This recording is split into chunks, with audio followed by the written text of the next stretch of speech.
Bu günləri sizinlə fərqli 5-6 növ aşın hazırlama qaydasını paylaşacağım. Cənublu olaraq ilk öncə ləvəngini necə hazırlayıram, onu sizinlə bölüşürəm. Toyuq ləvəngisi demək olar ki, Cənub bölgəsinin şah yeməklərindən biridir. Mən də cənublu olaraq bu videonu sizin üçün hazırlamışam.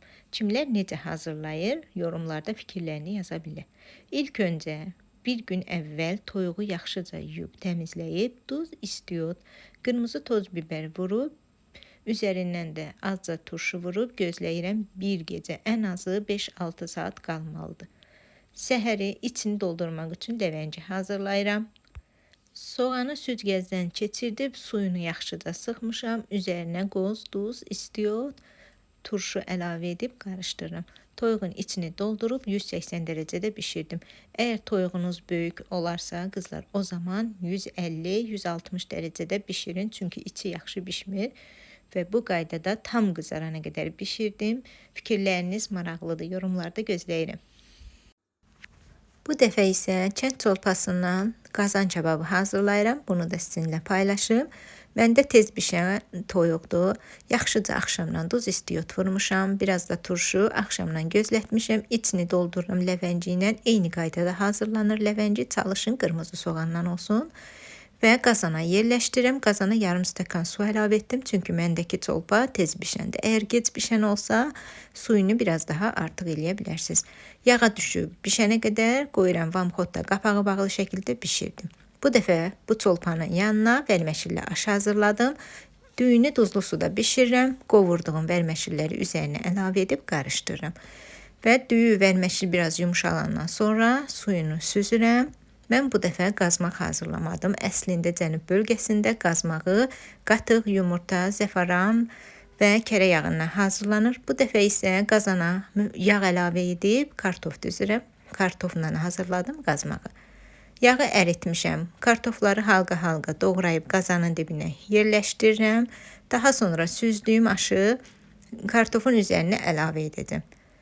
Mən aş hazırlayarkən hər zaman kərə yağından istifadə edirəm. Ayrı bir dad qatır və üzərinə düyünü də əlavə edib qapağını bağlayıb qoyuram dəmini alsın.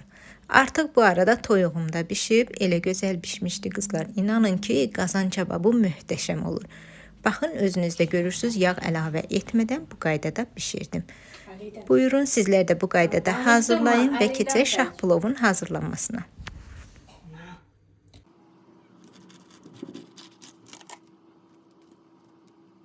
Həyatımda ilk dəfə şah plov hazırladım. Sizlər qiymət verin necə alınıb. Əslində ilk dəfə üçün məncə yaxşı alındı. İlk öncə aşqaranı hazırladım. Adi qaydada hazırlayıb qoyuram bir kənarda. Daha sonra düyünü də azca bişirib suyunu süzürəm. Qazana qızlar bol yağ əlavə etdim. Lavaşı da yaxşıca yağlayıb qazanın dibinə yerləşdirirəm. Kənarlarını da bu qaydada lavaşla düzürəm. Aşqaranı ara hissəyə əlavə etdim. Üzərinə təkrar düyü əlavə edirəm. Azca zəfəran suyu, bir də yağ vurdum.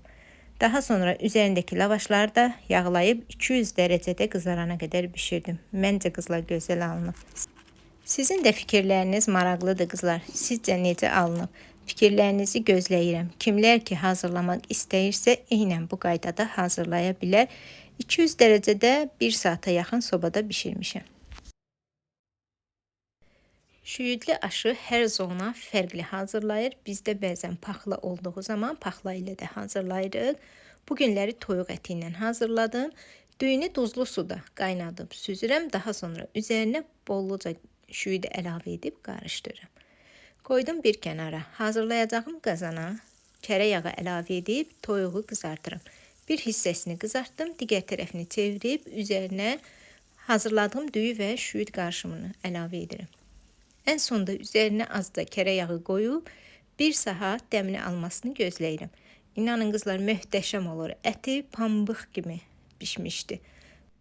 Sizlər də bu qaydada hazırlayıb nuş edin. Hələlik.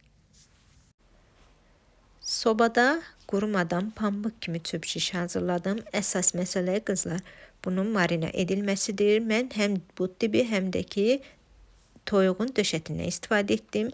Ərzaqları üzərinə əlavə edib yaxşıca qarışdırıram. Hansı ədviyyatları vurmuşam, açıqlama bölməsində qeyd edəcəm. 4-5 saat bu qaydada sosda qalmalıdır ki, yaxşıca yumşalsın. Daha sonra çöp şişə yığıb soba listində grill gözündə bişirdim. Hansı proqramda bişirmişəm, onu da sizə göstərəcəm. Düyünü də kərə yağında qızardıb, azca duz vurub üzərinə çıxana qədər su əlavə etdim. Siz yanında kartof da qızarda bilərsiniz. Baxın, bu grill hissəsində bişirdim. Ara-ara çevirdim ki, hər tərəfi eyni qaydada qızarsın. İnanın, möhtəşəm olur qızlar. Kabab dadında yumuşaq pambıq kimi çöp şişlər hazırdır. Mütləq hazırlayın. Videonu yaddaşa verməyi unutmayın. Hələlik. Salam, hər vaxtınız xeyir olsun. Mən bu aşı Azərbaycanda olarkən hazırlamışdım. Qismət indiyə oldu paylaşmaq. Dedim, elə Ramazan ayı gəlir, paylaşım, səhifədə fərqli yemək reseptləri olsun. Soğanı halqa doğrayıb çərə yağında qızardıram. Daha sonra üzərinə 200 qram qıyma əlavə etdim. Qıyma da bişdikdən sonra kənarda bişirdiyim noxudu və duz istiyor zövqə görə əlavə edib qoyuram kənarda. Düyünü çərə yağında 5 dəqiqə qovururam. Onu da deyim ki, mən ən çox bəyəndiyim düylərdən Besta oldu. Fərqli düylər yoxladım. Azərbaycanda Besta kimi qoxusu, ətri gözəl olan bir düyü görmədim. Tam suyu çəkilənə qədər düyünü bişirdim. Üzərinə isti qaynar su əlavə edirəm. Və suyu çəkildikdən sonra qıymalı noxudu da əlavə edib qapağını bağlayıb yarım saat dəmini almasını gözləyirəm. Servis edərkən qarışdırıb süfrəyə isti-isti veririk. Bu qədər asan və dadlı. Bizim evdə ən çox sevilən yeməklərdən biri də aşdır və hər dəfə çalışıram fərqli qaydada hazırlayım. Bugün də lobyalı döşəməli aş hazırlamışam. Lobyanı axşamdan islaqda saxladım və daha sonra qaynadıb tam bişirmişəm. Toyuğa duz istiot vurdum. Üzərinə bolluca soğan əlavə edib 2-3 saat gözlədirəm. Düyünü duzlu suda bişirmişəm. Tam bişəndən sonra üzərinə lobyanı əlavə edib süzürəm. Hazırlayacağım qazana çərə yağı əlavə etdim. Daha sonra toyuq ətini bir üzünü qızardıb, digər tərəfini çevirirəm və soğanın yarı hissəsini ətin üzərinə əlavə etdim. Üzərinə biraz düyü əlavə edib, təkrar qalan soğanı da əlavə edib, qalan düyünü də üzərindən əlavə edib, qoyuram dəmini alsın və dəm alarkən üzərinə biraz da çərə yağı əlavə etdim. 1 saata yaxın dəm aldı. Əti pambıq kimi bişdi. Qızlar, dadı da möhtəşəm oldu. Mütləq sizlər də bu qaydada hazırlayın. Əminəm ki, çox bəyənəcəksiniz. Hələlik. Salam, hər vaxtınız xeyir olsun. Vərməşilli aş hazırlamışdım. Sizinlə də paylaşmaq istəyirəm. Ölçüləri videonun altında qeyd edəcəm. Soğanı əvvəlcə çərə yağında qızartdım. Daha sonra hazırladığım xırda kiftələri soğanın üzərinə əlavə edib, qapağı bağlı şəkildə 15-20 dəqiqə vamxodda bişirirəm. Ən sonda üzərinə bolluca cəfəri əlavə edib, 5 dəqiqədə bişirdikdən sonra ocaqdan götürürəm. Daha sonra vərməşilləri qazana əlavə edib, üzərinə 1 qaşıq çərə yağı əlavə edib qızardıram. Vərməşillər rəngi döndükdən sonra düyünü də əlavə edib 5 dəqiqə düyü ilə bərabər qızartdıqdan sonra üzərinə duz və qaynar su əlavə edib qapağı bağlı şəkildə bişirdim.